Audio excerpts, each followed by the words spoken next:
Welcome to another edition of In the Trenches with Doug Skene. I am Michael Spath. We are breaking down Michigan's 28-16 win at Penn State on Saturday. And we're going to start off about 14:05 to go in the first quarter. This is the big run, the longest run of the year given up by Michigan, a 56-yarder. Doug, take us through the play. Well, what's interesting pre-snap is Penn State flips the back's alignment from a left offensive set to a right offensive set. So I'm wondering if they checked into this. But Penn State zone blocks left here, and one of the things I think hurts us here is that Willie Henry is aligned as a wide three technique, almost on the inside shoulder of the right tackle. And so that's going to allow the right guard and right tackle to backside scoop block or cutoff block this thing when this play heads to the front side of the offensive left. So everybody's zone blocking on the left. Penn State's left tackle is terrible here. Charlton absolutely blows him up, which forces the back to cut back. And when he does, you're going to see Willie Henry's on the ground, and the right guard gets up for an easy little seal block on Joe Bolden, and the rest of it is off to the races. Doug, 7:53 of the first quarter, and Michigan answers with a nice touchdown drive and a play-action pass here to Jake Butt, where their threat of run really sets this play up. Well, what's interesting here, Spath, is that traditionally in this situation, right hash, two tight ends, single back set, on first down, Michigan runs out of this. Most of the time, the tendency is we run out of this, and certainly we run out of this formation. So we're a first down run team, and definitely first down with this formation. Everybody on Penn State's team is expecting the running play here, which is a perfect time to go play action, which is exactly what we do. And it's blocked perfectly. There's an excellent pocket in there, both tight ends and tackles, center and both guards. Everybody's got everybody locked up. Penn State does not blitz here. Rudolph's got all kinds of space and time to see this defense and deliver a catchable ball to a well-run route by Jake Butt for a touchdown. This is why you have play action in your playbook, because when teams see the threat is real, they're thinking run. Doug, 5:35 to go in the first quarter, and there are some times where as an offensive lineman, you got to feel pretty badly when you get beat and you allow your quarterback to take a hit like Kyle Kalis does his quarterback on this play. Well, it's unfortunate in that at this point, the situation is screaming passing down here. It's 2nd and 14. Everybody in the stadium is knowing that this ball is going in the air. Offensive linemen have got to realize this too. Well, looks like we're all in two-point stances here. And so Kalis has got a free technique, which is outside eye or outside shoulder on him. As soon as that defensive tackle heads for the inside hip of the right tackle, he's got to smash that thing flat to get that defender in front of Magnuson's face so that he can be ready for the looper. And like I've said before, when something goes away from you as an offensive lineman, you got to smell a rat and know that something's going to come back around. And in this case, the defensive end at the bottom of the alignment comes around the defensive tackle in a nice flat route. And because we only take a one-step drop here with Rudolph, he's got the perfect angle to absolutely smash.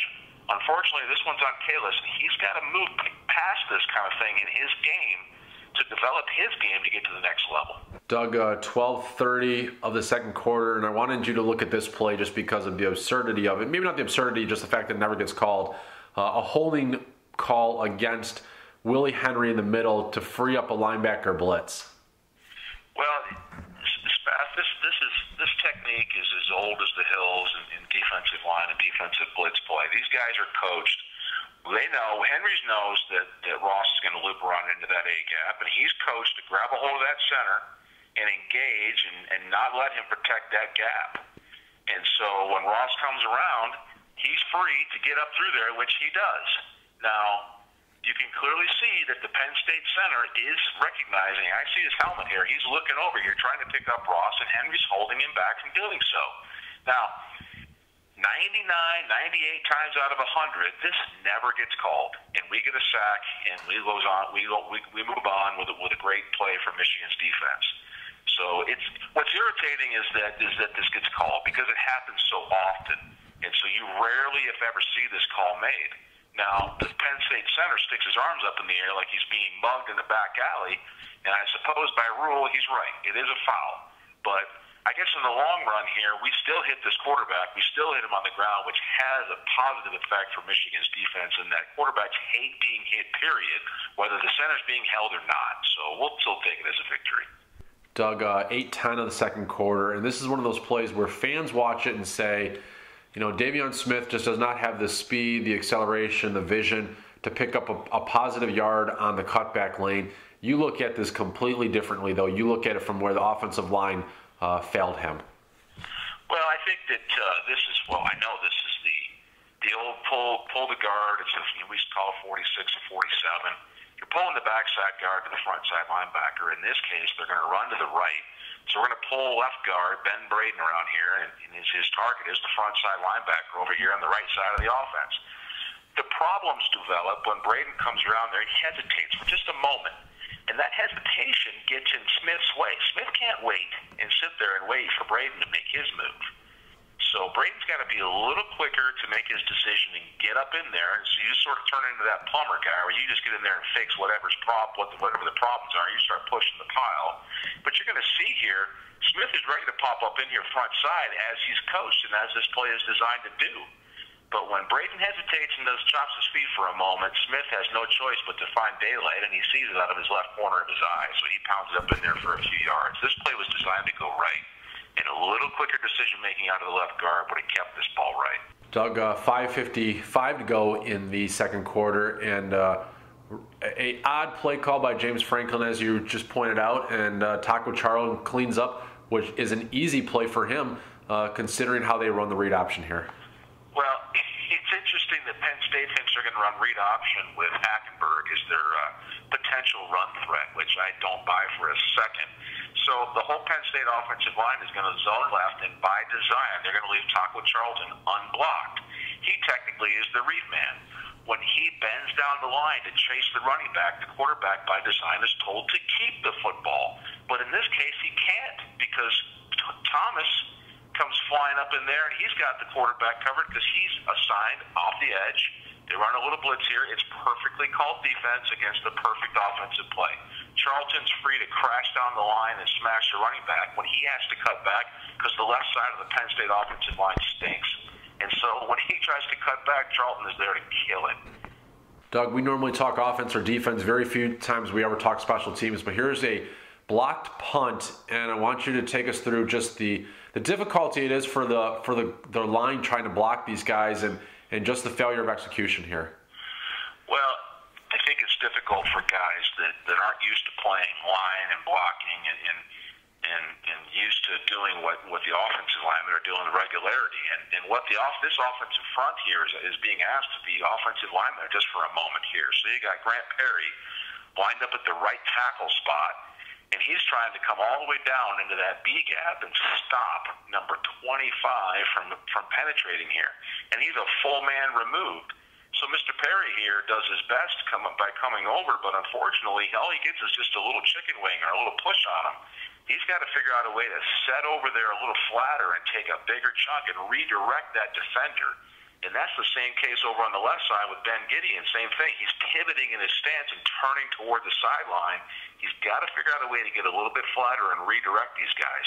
When you have 4 Penn State defenders coming through the line, getting to the second level, and you've only got 3 blockers, just like old Coach Hamlin always says, blocking ratio is -1. You got a problem. Somebody's going to be unblocked, and in this case, the guy gets through and gets a hand on the football. Doug, our final play of the first half, 1:03 to go. Michigan is trying to drive for a score here to take the lead, and a really nice pass protection, a really nice throw by Jake Rudock stepping up into the pocket to hit Jake Butt.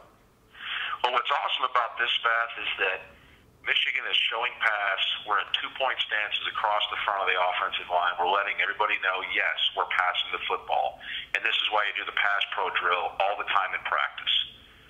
And so when the ball is snapped, we take our proper pass sets, and you're going to see the young back Higdon step up. And he goes to meet that defender off the edge instead of standing there flat-footed and letting the linebacker pound him into the lap of the quarterback. But Braden does a nice job here. The right tackle and right guard are doing a nice jobs here. This is a great little pocket. And Rudock does his job, keeping vision, waits for that cut, throws the ball on the cut, steps into the ball. This is textbook pocket pass pro offense, and it's well executed. Doug, 2nd and 1, about 13-15 to go in the third quarter. Michigan is just trying to get a first down. They use Sione Huma, who is now like their short yardage back, and enough of a push up front. Well, this is the same play we talked about earlier with Devian Smith and Ben Braden pulling around to the right. Now flip the entire defense and flip the offense. Now he's running the same play to the left, the old 47. It's counter left. So the right guard, Kalis, is going to pull around for the front side linebacker, which in this case is number 42 from Penn State. The left guard and left tackle are going to combo three technique to backside linebacker. Glasgow is going to one-on-one block the nose. So this ball is designed to go off the front side B gap. A.J. Williams takes this defensive end and smashes him down and does a nice job. And the only thing that I wonder here is why the right guard drifts so far. It looks like Huma is clearly trying to bust this thing in the A or B gap. I see a nice wall with Glasgow, Braden, and Cole here. I just think that Kyle Kalis is drifting a little bit too far, and probably, I'm guessing this thing is supposed to bust up in there a little bit tighter. That's where the ball goes, and Huma gets the first down, which is good news here, but this play, I'm guessing, and when they broke down the film, was probably critiqued, and Mr. Kalis is probably going to be encouraged to get a little bit tighter up in there in his pull to get to the front side linebacker, number 42. Doug, 7:28 to go in the third quarter. First and goal from the 9-yard line, and Michigan used a real peppers in a more traditional running back situation in this game, and here's a play where it pays off. There's an interesting offensive set here, Spath, and that down inside the 10-yard line, Harbaugh decides to go spread formation with a double stack formation, and trying to spread that defensive front out, which works to a degree. There's only 6 guys in the box, and Michigan's going to run a little read zone to the offensive right, so all the offensive linemen are going to zone block to the right. They're going to leave number 94 unblocked here at the bottom of the screen. And so it's a give read for the quarterback to give it to Peppers, which I'm sure was designed, even though it's a read option. It's probably more or less a give. And Peppers does his job at making 94 miss and then just running hard, pounding up in there and falling forward, which is a great sign for a guy who is not necessarily our running back. But the great thing about Peppers is that he's one of the rare human beings that he can be up to full speed in 3 steps, and that's why he pounds it up in there so hard. Doug, third and goal, 8:13 to go in the fourth quarter, and this is something you remarked about, just how good the defense played in the red zone. And here's a really interesting blitz, because you've got Taco Charlton standing up as a linebacker, looks like a linebacker, a buck linebacker coming on the blitz. Well, you have to give a ton of credit to Michigan's defense. Penn State was kicking field goals all afternoon inside the 10-yard line, and we scored touchdowns, and that's a big, big difference in the game. On this particular play, Charlton is lined up as a linebacker, but in essence, he's a defensive lineman. And what they're doing here is they're using Hurst and Charlton to cause that offensive line to hesitate and not sure who's going to go where. Charlton's coming. They're not dropping him into coverage. Anybody knows football knows that. He's not going to drop into coverage. So you're causing problems with matchups in the middle. And when Penn State snaps his football, Hurst jumps the front side A-gap, and that allows Charlton to go in the backside A-gap untouched.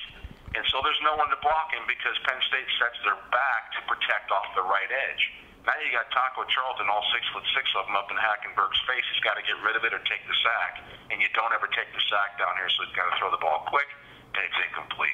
Doug, our final play of In the Trenches, first and 10, 7:53 to go in the fourth quarter, and a 20-yard jet sweep that Michigan has run this pretty perfectly all year long. This is an